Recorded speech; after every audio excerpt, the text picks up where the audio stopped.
نحمدہ ونصلی علی رسولہ الکریم اما بعد۔ آج انشاءاللہ تعالی ہمارا تیسرا پارہ شروع ہوگا۔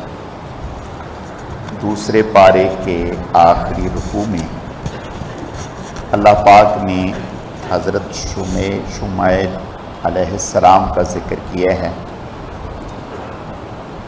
حضرت موسیٰ علیہ السلام کے بعد پھر ایک وقت ایسا آیا کہ جالوت بادشاہ نے بنی اسرائیل کے کئی سارے شہروں پر علاقوں پر قبضہ کر لیا، اور اس وقت کے نبی تھے حضرت شمعیل علیہ السلام۔ اللہ تعالیٰ کی طرف سے انہیں یہ حکم دیا گیا کہ ان کے خلاف جہاد کریں، اور جہاد کے لیے جو ان کا سپہ سالار مقرر کیا گیا وہ حضرت طالوت تھے، اور یہ مالی اعتبار سے کمزور تھے، کوئی زیادہ مالی اعتبار سے مضبوط نہیں تھے، لیکن ظاہری طاقت کے اعتبار سے بسطۃً فی العلم والجسم، علم کے اعتبار سے، جسمانی قوت کے اعتبار سے مضبوط تھے۔ تو ان کا انتخاب کیا گیا کہ بھئی یہ ہمارے سپہ سالار ہوں گے اور ان کی قیادت میں ہم جہاد کریں گے۔ لیکن قوم نے اس پر اعتراض کیا، کہا کہ ہم اس کو کیسے سپہ سالار مان لیں، یہ تو مالی اعتبار سے کمزور ہے۔ اللہ کے نبی نے سمجھایا کہ یہ اللہ تعالیٰ کے انتخاب ہے، اس کو مان لینا چاہیے۔ کہا کہ بھئی اس کی کیا نشانی ہے کہ یہ اللہ تعالیٰ کا انتخاب ہے؟ تو کہا کہ اس کی نشانی ابھی تمہارے سامنے ظاہر ہو جائے گی۔ نشانی اس طرح سے ظاہر ہوئی کہ ایک صندوق تھا جس میں حضرت موسیٰ علیہ السلام اور حضرت ہارون علیہ السلام کے تبرکات تھے، امامہ تھا، لاٹھی تھی، اور اسی طرح کی دیگر چیزیں تھیں۔ تو یہ جب اس جالوت نے قبضہ کیا تو وہ یہ بھی لے کر کے چلا گیا، ان کے تبرکات جو تھے۔ تو اب یہ ہوا کہ وہ اس صندوق کو جس شہر میں رکھیں اس شہر میں وبا پھیل جائے۔ نتیجتاً 5 شہر ویران ہو گئے وبا کی وجہ سے۔ پہلے تو انہیں سمجھ ہی نہیں آیا کہ یہ کیا ہو رہا ہے، پھر انہیں اندازہ ہوا کہ یہ تو اس صندوق کی وجہ سے ہے، کہ جو صندوق پہلے باعث برکت اور باعث رحمت تھا، اب اس صندوق کی وجہ سے ان کے لیے آفات آ رہی ہیں۔ تو انہوں نے سوچا کہ اس کا حل کیا کریں، تو انہوں نے ایک بیل گاڑی کے اوپر اس صندوق کو رکھا اور اسے شہر سے ہانک دیا۔ اللہ تعالیٰ نے اپنا غیبانہ نظام یہ فرمایا کہ 2 فرشتے مقرر فرما دیے، وہ اس بیل گاڑی کو جس کے اوپر یہ صندوق رکھا ہوا تھا اسے ہانکتے ہوئے حضرت طالوت کے دروازے پر لے آئے۔ اب جب یہ صندوق پہنچا، اور یہ صندوق پہنچنا خالصتاً غیبی ایک طاقت کا کرشمہ تھا، غیبی نظام تھا، ظاہری اسباب میں ممکن نہیں تھا، تو اب انہیں یقین ہو گیا کہ یہ جو طالوت کی امارت ہمارے لیے طے کی گئی ہے یہ اللہ ہی کی طرف سے ہے۔ اب انہیں حکم دیا گیا کہ بھئی جب مقابلے کے لیے نکلنا تھا تو انہیں یہ قوم کو یہ سمجھایا گیا کہ اللہ تعالیٰ اس راستے میں آزمائش کریں گے، امتحان کریں گے، تو لہٰذا آزمائش اس طرح سے آئے گی کہ جب تم اس راستے پہ نکلو گے تو شدید گرمی کا سامنا ہوگا، اور راستے میں پانی کی ایک نہر ملے گی، تو اس موقع پر جس نے اپنے اوپر کنٹرول کر لیا، ضبط کر لیا، برداشت کر لیا، نہ پیا، یا اگر بہت ہی زیادہ ہے تو ایک مٹھی میں ایک چلو پانی لی اور لے کر کے پی لیں، بس اس سے زیادہ نہ پئیں۔ تو فرمایا کہ جو ایسا ضبط دکھا سکا اور اپنے اوپر مضبوطی دکھا سکا تو وہ تو جہاد میں ہمارے ساتھ شریک رہے گا، وہ قتال کر سکے گا، اور جس نے اپنے اوپر یہ گرفت اور یہ مضبوطی نہ دکھائی تو وہ آگے نہیں چل سکے گا۔ کئی لاکھ کا مجمع تھا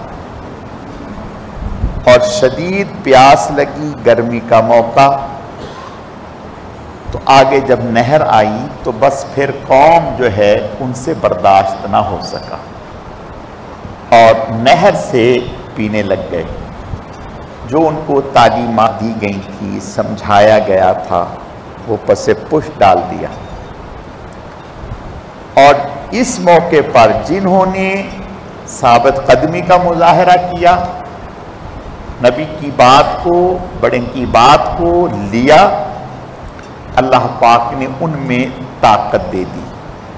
چنانچہ ان لاکھوں کے لشکر میں صرف 313 لوگ جو تھے وہ مضبوط نکلے اور وہ لڑائی کے لیے آگے بڑھے، اور باقی جو پورا مجمع تھا وہ لیٹ گیا۔ وہ کہنے لگے ہمارے بس میں نہیں، ہم نے اتنا پی لیا ہے، اب ہمیں کھڑے ہونے کی بھی گنجائش نہیں۔ اللہ نے اور اللہ کے نبی نے پہلے بتا دیا تھا کہ تمہاری اس طرح سے آزمائش ہوگی۔ اب یہ جب 313 اور سامنے اتنا بڑا لشکر، تو کیا ہوگا؟ تو اس موقع پر اللہ کے نبی نے یہ فرمایا، کم من فئۃ قلیلۃ غلبت فئۃ کثیرۃ باذن اللہ واللہ مع الصابرین۔ کبھی تھوڑے تھوڑے بھی زیادہ پر اللہ کی مشیت اور حکم سے غالب آ جاتے ہیں۔ تو لہٰذا ہمیں اپنے ظاہری حالات اور اسباب کو نہیں دیکھنا چاہیے، بلکہ پیچھے اللہ کی قدرت اور مشیت کو دیکھنا چاہیے۔ اور انہی کے ساتھ اسی لشکر میں حضرت داؤد علیہ السلام بھی تھے۔ حضرت داؤد علیہ السلام نے 3 پتھر لے لیے، اور جب یہ مقابلے کے نکلے تو آگے جالوت جو تھا بادشاہ، اس نے سر سے پاؤں تک لوہے کا لباس پہنا ہوا تھا، صرف ماتھا کھلا ہوا تھا اور باقی پورا جسم پیک تھا۔ حضرت داؤد علیہ السلام نے نشانہ لے کر کے پتھر مارا، اس کو جو پتھر اٹھائے تھے پتھر مارا، تو ایک پتھر سے ہی اس کا بھیجا اڑ گیا اور وہ ڈھیر ہو گیا۔ جب وہ مرا تو پوری قوم جو ہے وہ بھاگ گئی، ناکام ہو گئی، اور اللہ پاک نے انہیں کامیابیوں سے ہمکنار فرمایا۔ یہاں ایک بات ہم یہ سمجھیں کہ اللہ تعالیٰ کی آزمائشیں آتی ہیں، ان آزمائشوں میں ثابت قدمی دکھانا یہ جبھی ہوتا ہے جب انسان نارمل حالات میں اللہ کے احکام پر مضبوطی سے زندگی گزار رہا ہو۔ اگر کوئی آدمی نارمل زندگی میں اللہ کے احکامات پر مضبوطی سے زندگی نہیں گزارتا تو پھر ایسے حالات میں ثابت قدمی دکھانا ان کے بس کی بات نہیں ہوتی۔ اگلی آیات میں اللہ پاک فرماتے ہیں، تِلْكَ الرُّسُلُ فَضَّلْنَا بَعْضَهُمْ عَلَى بَعْضٍ مِّنْهُمْ مَنْ كَلَّمَ اللَّهُ وَرَفَعَ بَعْضَهُمْ دَرَجَاتٍ، کہ ہم نے نبیوں اور رسولوں میں بعض کو بعض پر فضیلت بخشی۔ بعض وہ ہیں جن سے اللہ نے کلام کیا، جیسے موسیٰ علیہ السلام ہیں، جناب رسول اللہ صلی اللہ علیہ وسلم ہیں، معراج کے موقع پر آپ صلی اللہ علیہ وسلم سے براہ راست اللہ تعالیٰ کی ہم کلامی ہوئی۔ اور فرمایا وَأَيَّدْنَاهُ بِرُوحِ الْقُدُسِ، بعض وہ ہیں جن کی روح القدس کی جبرائیل علیہ السلام کے ساتھ تائید کی گئی، حضرت عیسیٰ بن مریم ہیں۔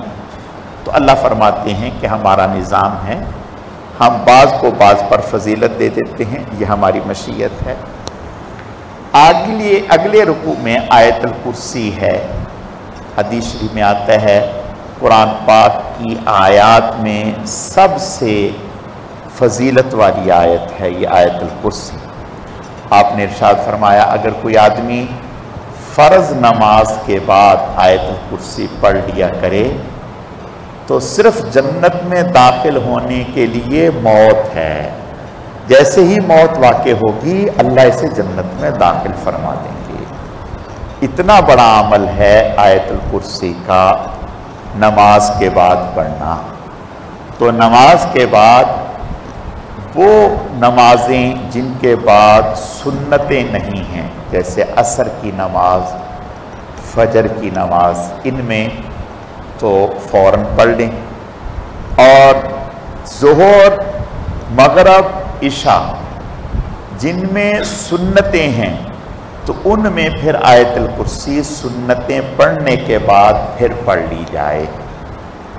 اور آگے ایک آیت آ رہی ہے سورہ آل عمران میں، شاہد اللہ عنہ اور قل اللہم مالک الملک۔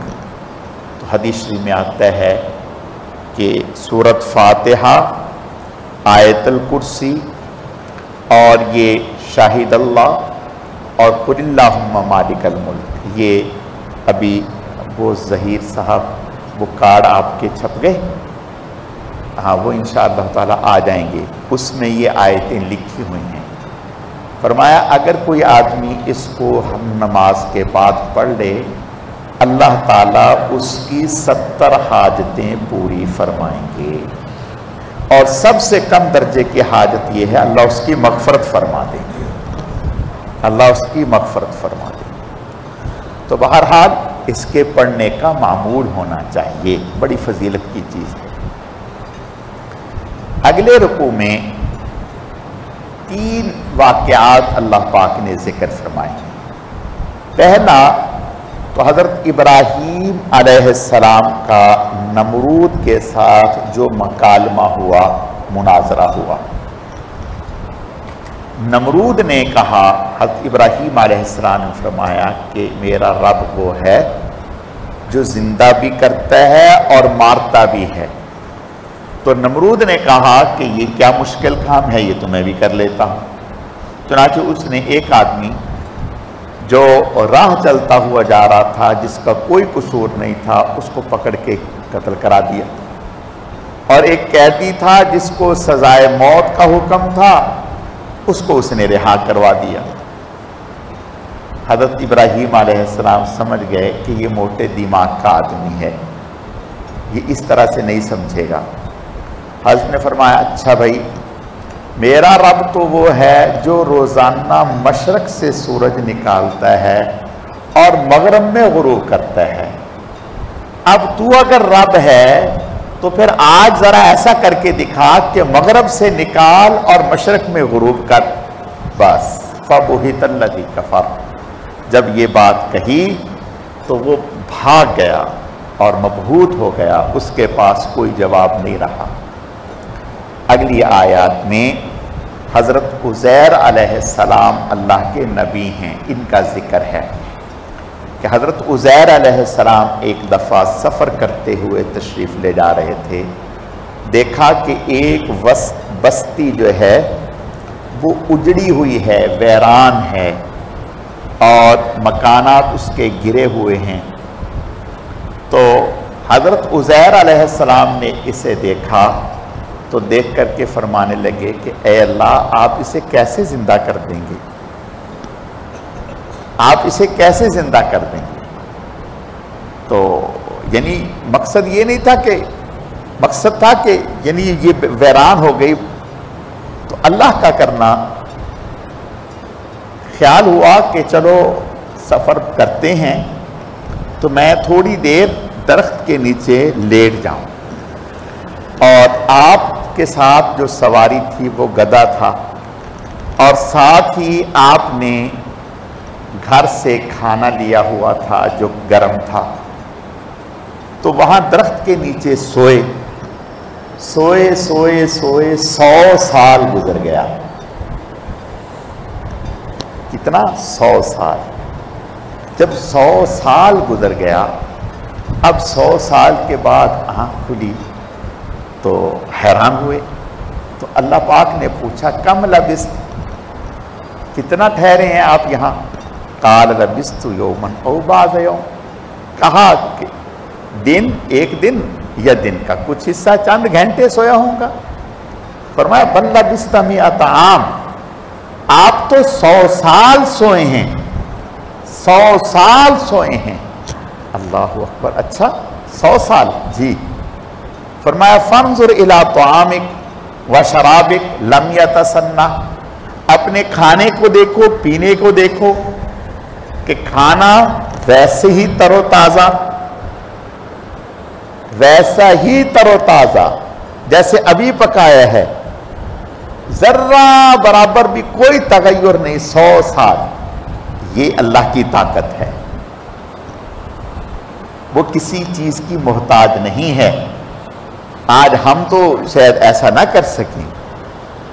100 سال تک فرمایا فانظر الی طعامک و شرابک لم یتسنہ، فرمایا کھانے کو دیکھو، پینے کو دیکھو، ذرہ برابر بھی کوئی تغیر نہیں۔ وانظر الی حمارک، اپنے گدھے کو دیکھو، گدھے کا نام و نشان نہیں، نہ ہڈیاں، کچھ بھی نہیں۔ اللہ اکبر۔ دیکھتے ہی دیکھتے اللہ پاک نے ان کے سامنے گدھے کی ہڈیاں جمع ہوئیں، پھر اس کے اوپر گوشت چڑھا، اور پھر اس کا دوسرا نظام، اور پھر دیکھتے ہی دیکھتے وہ گدھا کھڑا ہوا اور آوازیں نکالنے لگا۔ تو اللہ پاک نے بتایا کہ اللہ کی قدرت کیا ہے۔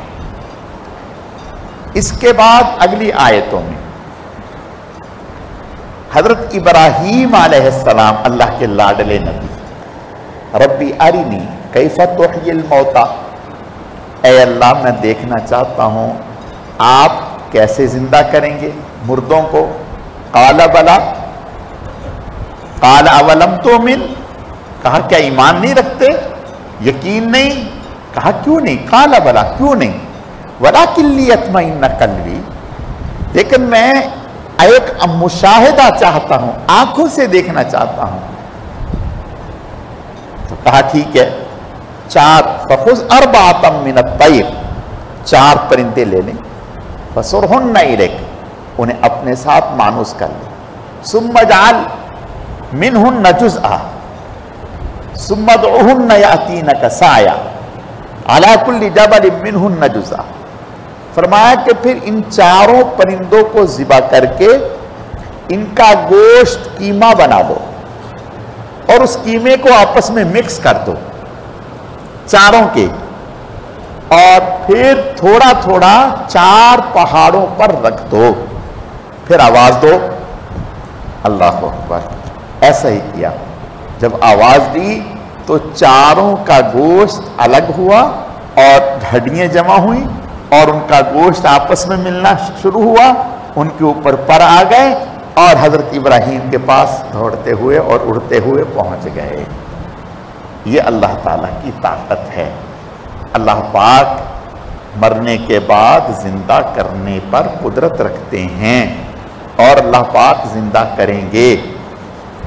اور مشرکین مکہ حضور علیہ السلام سے یہی اشکال کرتے تھے، ایک ہڈی اٹھا کر کے، یاسین میں ہے سورہ یاسین میں، کہ ایک ہڈی اٹھائی بوسیدہ اور حضور کے سامنے یوں مسلتے ہوئے کہا کیا بھلا یہ بھی زندہ کی جائے گی؟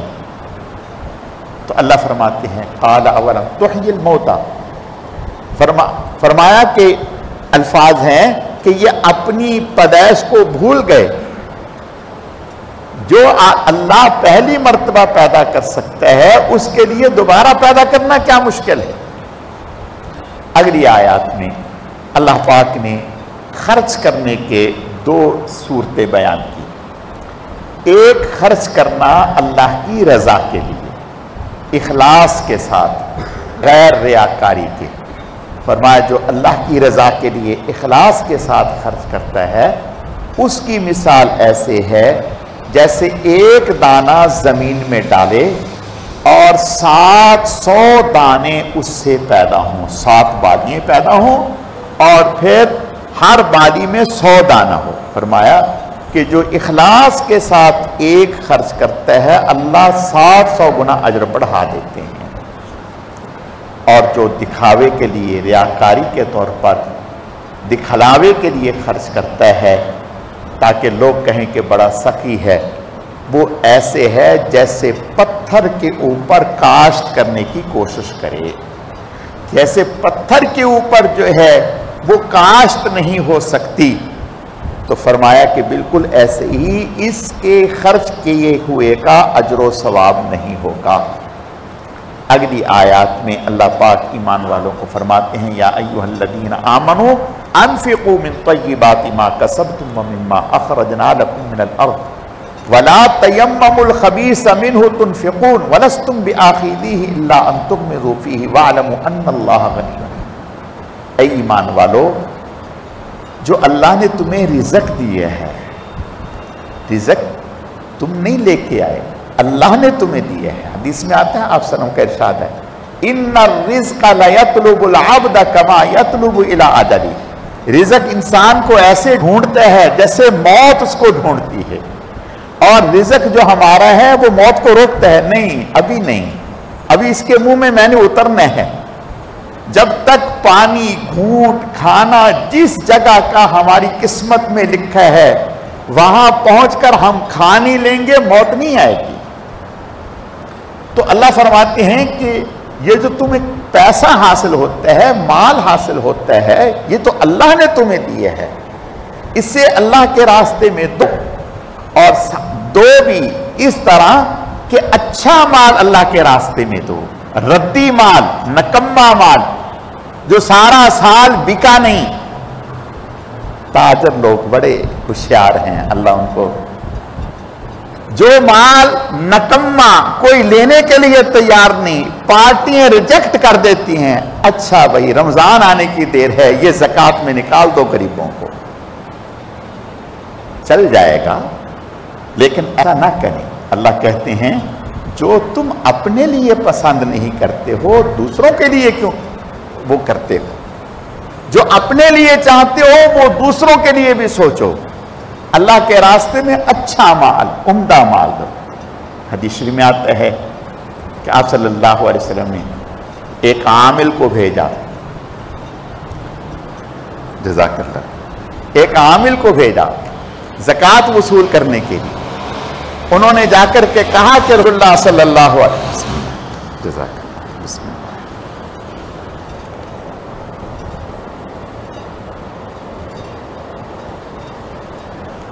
جزاک جزاک. انہوں نے جا کر کے کہا کہ رسول اللہ صلی اللہ علیہ وسلم نے مجھے زکوٰۃ وصول کرنے کے لیے بھیجا ہے. یہ جو پانی پلا رہے تھے نا، یہ ڈاکٹر ہیں، یونیورسٹی میں پڑھا رہے ہیں، عالم بھی بن رہے ہیں، ماشاءاللہ عالم بھی بن رہے ہیں.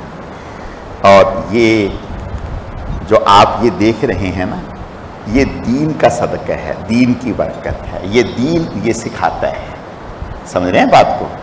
دین یہ سکھاتا ہے. اور اگر دین نہ ہو تو یوں ایک ہاتھ میں پکڑا دیتے ہیں، ہے نا ایسی بات؟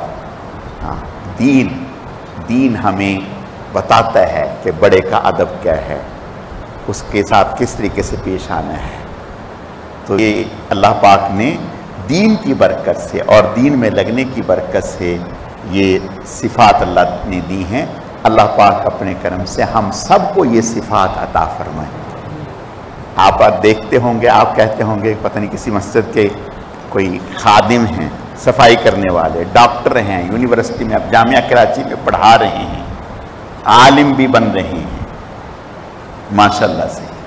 اللہ تعالیٰ نظر بد سے بچائے اور ترقی نصیب فرمائے۔ میں عرض یہ کر رہا تھا، کیا بات ہو رہی تھی بھی؟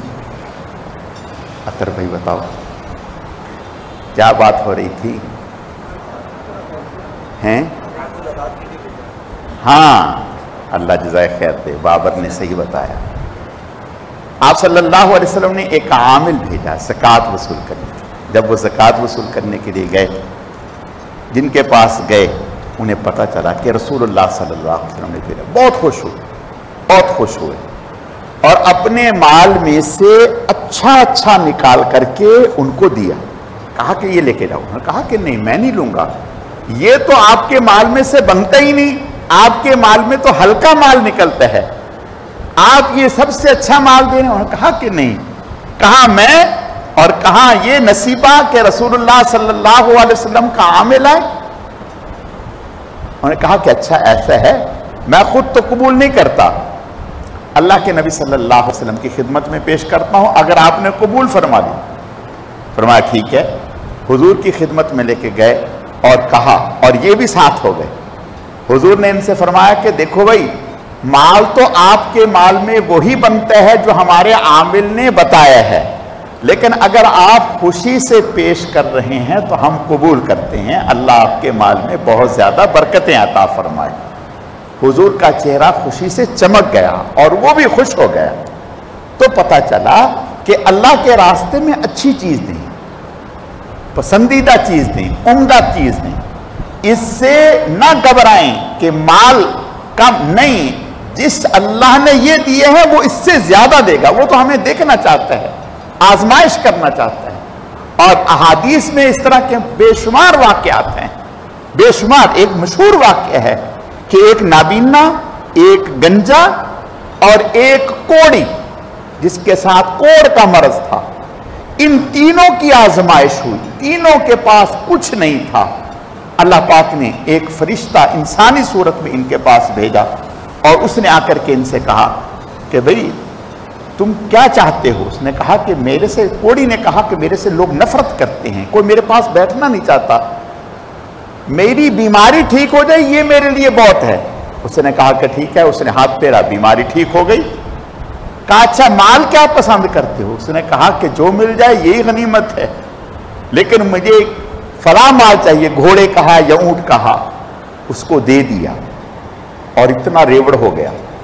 دوسرے کے پاس گیا، اس نے کہا کہ میرے سر پہ بال نہیں، لوگ نفرت کرتے ہیں، بال آ جائیں۔ انہوں نے کہا ٹھیک ہے، ہاتھ پھیرا، بال آ گئے۔ کہا کوئی مال؟ انہوں نے کہا کہ مال مجھے فلاں گھوڑے مل جائیں۔ کہا ٹھیک ہے، یہ گائے مل جائیں۔ نابینا کے پاس گیا، کہا کہ بھئی آپ کیا چاہتے ہیں؟ اس نے کہا کہ آنکھیں نہیں تو کچھ بھی نہیں، آنکھ ہے تو جہان ہے، آنکھ مل جائے اور کیا چاہیے؟ آنکھیں، دعا کی آنکھیں آ گئی۔ کہا مال؟ کہا بکریاں مل جائیں۔ ان کو مال مل گیا۔ اب سال ڈیڑھ سال کے بعد اللہ نے دوبارہ آزمائش کو پھر فرشتے کو بھیجا۔ وہ پہلے دو کے پاس گیا، کہا کہ بھئی یہ تمہیں اللہ نے مال دیے ہے، اللہ کے دیے ہوئے سے میں مانگ رہا ہوں، غریب آدمی ہوں۔ کہ چل بھاگ یہاں سے، آپ کو پتہ نہیں ہم جدی پشتی امیر ہیں، یہ ہم ایسا میرا۔ اس نے کہا کہ دیکھ لو ایسا نہ کرو، نہیں تو میں پھر دعا کر دوں گا۔ اس نے کہا کرو دعا، تمہارے وقت جیسے بہت آئے دعائیں کرنے والے۔ اس نے دعا کی، وہ ویسا کا ویسا ہو گیا اور مال بھی برباد ہو گیا۔ اور دوسرے کے پاس گیا، اس سے کہا، اس نے کہا چل بھاگ یہاں سے، کچھ نہیں ہے، میرا اپنا مال ہے۔ اس نے کہا ایسا نہ کر، تجھے اللہ نے دیا۔ اس نے کہا نہیں۔ اس نے کہا میں پھر دعا کر دوں گا۔ اس نے کہا کرو۔ اس نے دعا کی، اس کا مال بھی برباد ہو گیا اور خود بھی ویسا کا ویسا ہو گیا۔ نابینے کے پاس آیا، نابینے نے کہا سچ کہتے ہو، میں تو معذور تھا، اللہ نے کرم کیا، میرے اوپر احسان کیا، مجھے بینائی عطا کر دی، یہ سارا مال میرے اللہ کا دیا ہوا ہے، جتنا تو چاہتا ہے لے جا، جتنا تو چاہتا ہے لے جا، اللہ مجھے اور دے دیں گے۔ اس نے کہا ایک چیز بھی نہیں لے جا رہا، مجھے تو صرف آزمائش کے لیے بھیجا تھا، تیرے 2 ساتھی برباد ہو گئے اور اللہ نے تجھے ترقی دے دی۔ مال آزمائش کے لیے ہے ہمارے پاس، اللہ کے راستے میں خوش دلی سے دیں گے، خوش ہو کر کے دیں گے، جتنا نکلتا ہے اس سے زیادہ دیں گے، اللہ اتنا دیں گے کہ آپ سوچ بھی نہیں سکتے۔ اور اگر خدا نخواستہ ہیلے شروع کر دیے کہ یہ بیٹی کے حصے کا ہو گیا، یہ فلاں کے حصے کا ہو گیا، یہ فلاں کے حصے کا ہو گیا، سارا بانٹ دیا کہ اب زکوٰۃ کیسے آئے گی، زکوٰۃ تو میرے پاس تو ہے ہی نہیں، میں نے فلاں کو دے دیا فلاں، یہ کس سے، یہ ساز باز کس سے کر رہے ہیں؟ اللہ کے ساتھ۔ اللہ تعالیٰ جانتے نہیں، ہماری نیتوں سے واقف نہیں، تو اس لیے اللہ پاک فرماتے ہیں انفقوا من طیبات ما کسبتم ومما اخرجنا لکم من الارض، اللہ کے راستے میں اچھا عمدہ خوش دلی سے دو، بوجھ سمجھ کے نہ دو، خوشی سے دو کہ اللہ آپ نے دیے ہے، آپ نے دیے ہے اور آپ ہی کے کرم سے رہے گا۔ دیکھو بات یہ ہے، یہ مال جو آج ہم اللہ کے راستے سے بچا کے رکھتے ہیں، خدا نہ خواستہ کل ہمارے اوپر کوئی آفت آ جائے، کوئی بیماری آ جائے، کوئی فالج کا اٹیک ہو جائے، کوئی اور کینسر ہو جائے، ہسپتال میں دھکے بھی کھائیں، ڈاکٹروں کی منتیں بھی کریں اور پیسہ بھی لگائیں، یہ جو مال اللہ کے راستے میں دیں گے اس کی برکت سے اللہ آفات سے ہمیں بچائیں گے۔ ہم یہ بات سمجھنے کے لیے تیار نہیں۔ اگلی آیات میں اللہ پاک فرماتے ہیں ایسے لوگوں کو، غرباء کو دیکھا کرو، ڈھونڈا کرو، بسم اللہ، ایسے غرباء کو ڈھونڈا کرو جو سفید پوش ہیں، لا يسألون الناس الحافا، وہ لوگوں سے چمٹ چمٹ کے سوال نہیں کرتے، اپنی ضرورت کسی سے بیان ہی نہیں کرتے سوائے اللہ کے۔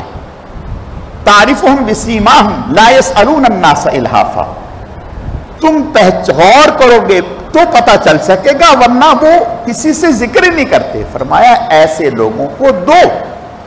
اور آج ہمارے ہاں کیا الٹا رواج ہو گیا، اگر 4 پیسے کسی کو دے دیے تو فوراً تصویر بنا لیتے ہیں ساتھ میں اور اس کو فیس بک پہ لگا دیتے ہیں۔ یہ کیا کر رہے ہیں؟ اللہ ہماری حفاظت فرمائے، دوسرے کی عزت نفس سے کھیل رہے ہیں۔ نہیں، دینا ہے اللہ کی رضا کے لیے دی، اور جس کے لیے دینا ہے وہ دیکھ رہا ہے، تصویر بنانے کی کیا ضرورت ہے۔ اگلی آیات میں اللہ پاک نے سود کی مذمت بیان کی ہے کہ اللہ نے تجارت کو حلال کیا، سود کو حرام کیا۔ آج لوگ، بہت دیندار لوگ بھی سود ہیلے بہانے سے کھا رہے ہیں، ماتھے پر محراب ہے لیکن سود کھا رہے ہیں۔ یاد رکھیں، کتنا کھا لیں گے؟ نہیں، اللہ سے ڈرنا چاہیے اور اللہ تعالیٰ سے توبہ کرنی چاہیے۔ سود کے شائبے سے بھی بچیں، سود کے شائبے سے بھی بچیں۔ اللہ کے نبی نے ارشاد فرمایا کہ جو سود کھاتا ہے وہ ایسے ہے جیسے اپنی ماں کے ساتھ منہ کالا کر رہا ہے، اس قدر سخت گناہ ہے۔ اس لیے سود کسی بھی صورت میں ہو، سود سے بچیں۔ سود آپ کا صحیح پیسہ بھی تباہ کر دے گا، برباد کر دے گا۔